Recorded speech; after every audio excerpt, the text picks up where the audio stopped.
السلام عليكم ورحمة الله وبركاته. أهلا بحضراتكم متابعينا الكرام بفيديو جديد على قناتكم مكة سبورت. بإذن الله في فيديو النهاردة هنتعرف على موعد مباراة الأهلي واستاد أبيجان في دوري أبطال أفريقيا بعدما فاز نادي الأهلي في آخر مباراة له أمام جوروماهيا في الدور الستاشر في دوري أبطال أفريقيا 6-0 في مجموع المباراتين. ونتعرف على القنوات الناقلة للمباراة وملعب وتوقيت والتشكيلة المتوقعة للمباراة.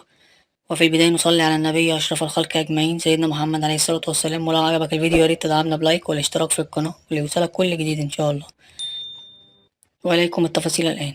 يستضيف نادي الأهلي نادي استاد أبيجان في دوري أبطال أفريقيا في الجولة الأولى على ملعبه ملعب القاهرة الدولي. وسوف تقام المباراة يوم الثلاثاء 26/11/2024 في شهر نوفمبر.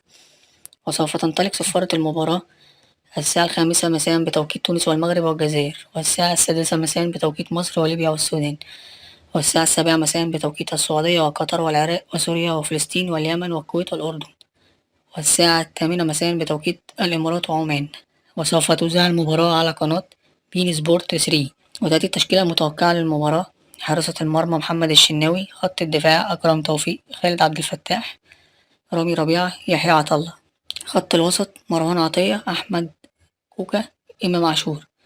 خط الهجوم: طاهر محمد طاهر، حسين الشحات، وسام أبو علي. وفي النهاية لو عجبك الفيديو ياريت تدعمنا بلايك والاشتراك في القناة ليوصلك كل جديد إن شاء الله.